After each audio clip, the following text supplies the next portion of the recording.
No, the terrible thing is these visa warrants, in spite of your children having to register for their age. Not only that, now the visa warrants can target your kids in their homes on their electronic devices. So if they try to, learn how to develop software or something like that, and they come up with some really great idea and they want to, maybe put out in the market or something like that, with these visa warrants and all of these hackers that work for foreign countries and foreign agencies, also being involved with the federal government, now they can just steal whatever your kids develop and target your children for whatever kind of stuff they're going to target your children for. I don't really understand child predators myself, but child predators do what child predators do. We've seen some very messed up stuff. I mean, Wisconsin really can't speak about bad child predators. I'm almost 100% certain that Jeffrey was not the only one of them, because as you can see, the other Jeffrey was also talking about that sort of thing that Mr. Dahmer had been doing here in Wisconsin. And if we examine who Jeffrey Dahmer was friends with and who he communicated with regularly, we can see that there indeed is a underground network of these people, and they are involved with power broking with the government. So you can understand why it is a concern of mine to have a visa warrant system or a warrantless spy tapping, along with backdoors and all of the software, which legitimizes the government's authority in your private home, which is a violation of both the Constitution and the privacy laws. There are a lot of things that are wrong with this. And if these visa warrants ever saw a real court of day, they would never last. Unfortunately, they keep throwing them at the Supreme Court. We never see a single charge of any of this stuff or any lawsuits, because the courts won't take anybody whose rights are being violated right now. I don't know if you're aware of this. Part of the Soros thing that we were dealing with was the simple fact you couldn't get a court to hear your lawsuit. And the reason isn't the lack of money or an attorney to back it. It's the fact that you can't get a judge to see the hearing. And the judge won't see a hearing if he believes that it would cost him his future. And many of the judges who are bought and paid for and likely extorted by these same people that Jeffrey Epstein and George Soros runs around with, then you can quite kind of understand and see why we don't need somebody like Ben Shapiro in charge of anything, because Ben Shapiro, through proxies, directly attached to these people. They're all associated with each other. We don't want these people in this country. I don't care what country they're coming from. I don't care if they're with India, they're China. I don't care if they're from Israel. I don't want them in my country. I don't want them involved with my government. I definitely do not want them involved with my law enforcement apparatus. I don't want these people speaking to law enforcement about anybody, about anything, especially not these ADL guys or these SPLC people who are also attached to this Act Blue and this Daily Wire noise, this constant divide and conquer to keep the American public fighting along lines that they want to establish for us, rather than us being able to interact with each other and not have to deal with this anti-American and non-American alliance that has apparently evolved between the pro-Israeli crowd and the Chinese communists, along with this, I don't even know what they are. I guess it's some kind of weird cult out of India. I can't even express. I don't even know what there's some kind of weird demonic cult or something. They worship demons or something. I have no idea what's going on there. I really don't want to know either. I'm not interested in whatever fantasy world these people live in, but we definitely don't want them here in the United States. We definitely don't want them involved in our legal apparatus or involved in any decisions by the court. And at this point, they currently very much are involved, and they are allowing all kinds of illegality, and a lot of people are being literally exploited and oppressed, including adult people in the United States. Children are being exploited and oppressed. I mean, we don't need this in the United States. This is not who we are. We are not whatever these people are. figuring out whatever this belief system that's being expressed upon us is. And they want us to work within this theological framework that they've built up. And I guess they like got together in university and decided to create this weird, obscure theological framework from which we should be oppressed with or manipulated by. And it's very indecisive and very, I don't know, it's very like mealwormy, soft, grotesque. Like, I don't know how to describe how listening to it and interacting with it makes me feel. It's slimy. Like it's grubby, it's greedy, it's envy, it's like disgusting. It's just the most disgusting ideological system I have ever interacted with. And I spent a few years trying to grasp the neo-Nazis and the National Socialists and the what do you call those guys, the Trotskyites and the Leninskys and the Bolsheviks. Like I went through and I spent some time trying to understand the philosophy of all these counter-revolutionaries and these revolutionaries for, a good 10 years easily while I was, a youth.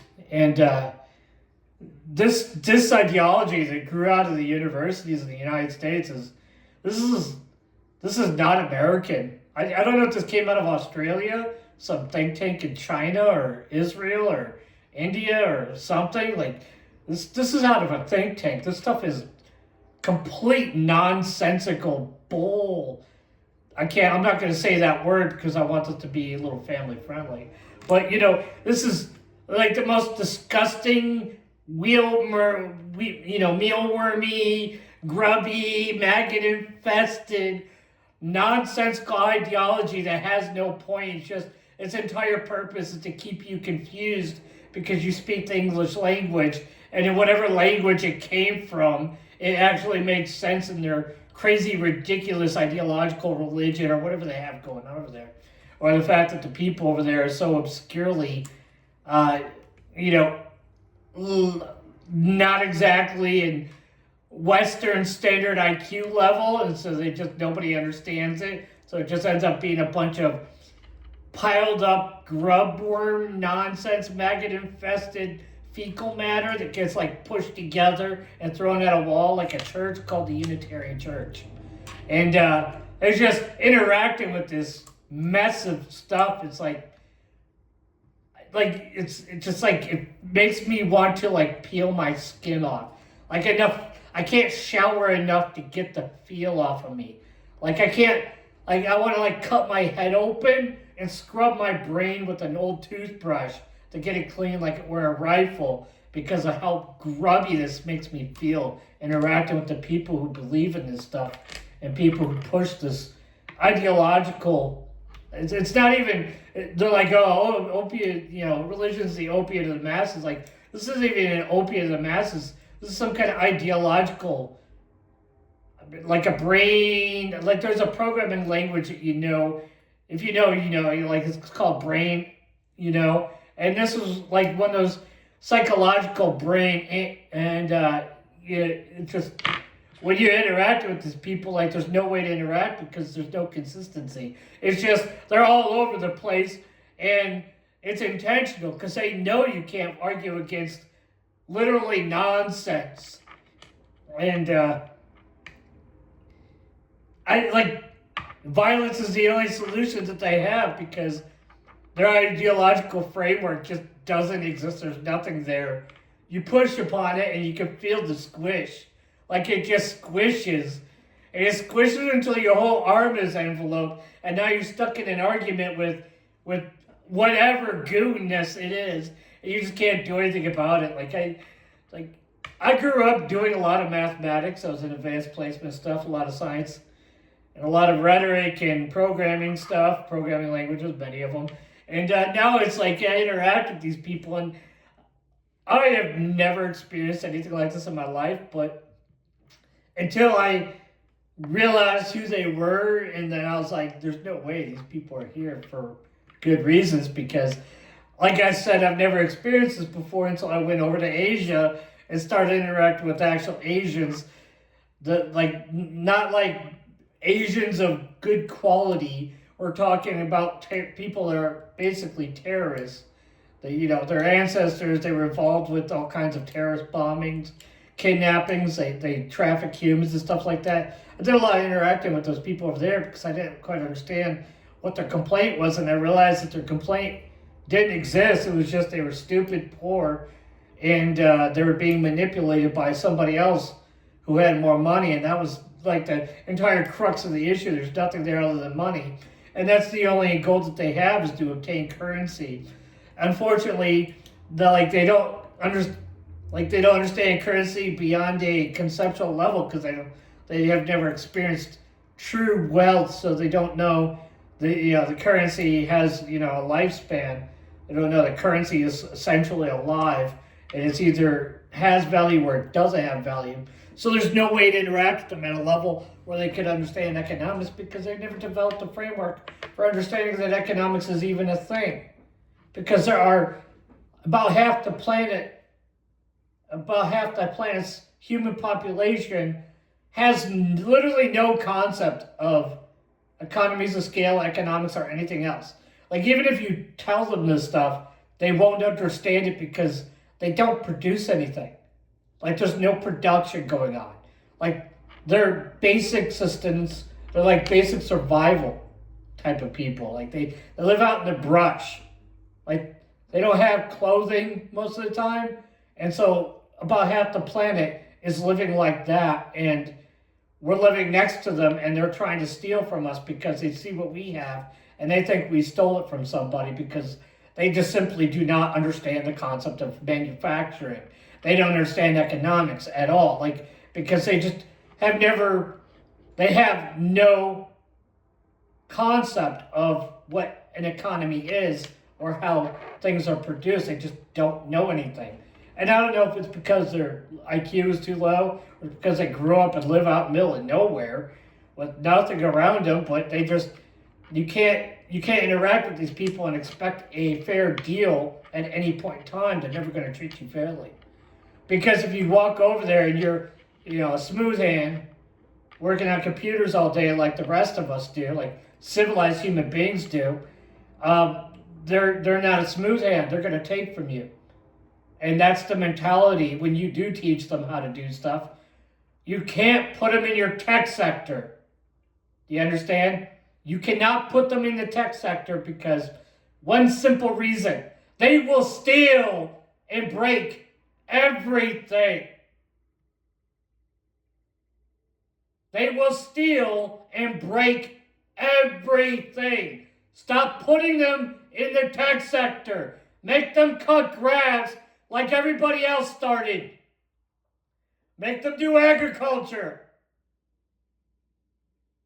You can't put them in the tech sector because they will rob everybody and compromise every financial system in the entire economy.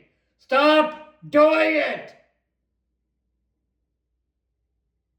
Clearly, charging $150,000 to have them come in wasn't the right move, and it didn't work. Clearly, it's not enough. You need to ban them from the tech centers of the country. You need to not have them involved with writing software that we use in our day-to-day business. We can't afford this. Look at $39 trillion in debt. And you want to make the economy bounce on a teeter-totter, and the other side of it is a bunch of do not understand economics whatsoever people, and you want to teach them an advanced first world level skill set like information technology, software development, cryptography, and cybersecurity.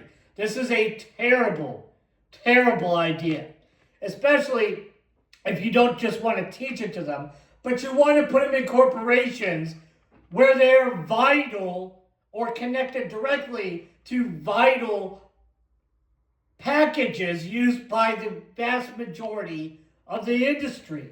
You can't do this. This is going to get people killed.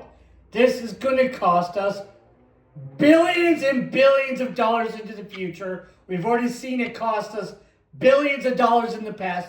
You can't do this. This needs to stop. Just like you can't bring foreigners who live in a country with a government that threatens the family members of those people to get blackmail material and extortion material and other stuff like classified material from the United States government and or companies within the United States. You can't do this. This is a terrible idea. Whoever suggested this needs to be voted out of office and barred from any public service outside of cleaning up trash on the side of the interstate. And I'd say the local county road, but I don't think that person should be anywhere near anything other than a federal facility. And the closer to prison, wearing orange they are, the better off I feel, the happier I am. Because some of these so-called legal officials and law enforcement types don't understand this stuff well enough to understand what they're doing with it. Being able to illicitly access a private or corporate server doesn't mean you should be able to do it whenever you want, and it definitely does not mean you should be doing it in the first place. Along with the simple point that we have these people in the country and they're terrorizing anybody that doesn't want them here or doesn't want more of them here, further compromising the system than it already is. And if you're going to say anything about national security again, this should be your number one priority because it didn't get fixed in 2017. It didn't get fixed in 2018. It definitely didn't get fixed in 2019, 20, 21, 22, 23, 24, 25, or even yet this year. It still hasn't been fixed. And I've been telling you that this has been a problem since 2014. I started saying this was a problem in 2014. I had to stop and remember when the first time I said this was a problem. In 2014, when I said this was initially a problem. And now it's still a problem, and it's even worse because now they're writing essential packages that everybody's using. And forget having a MacBook, because Apple is so damn slow in updating their operating system, and it's leaky like a piece of Swiss cheese. Apple is basically the ocean. There's no boat. It just sank already. Fix your operating system.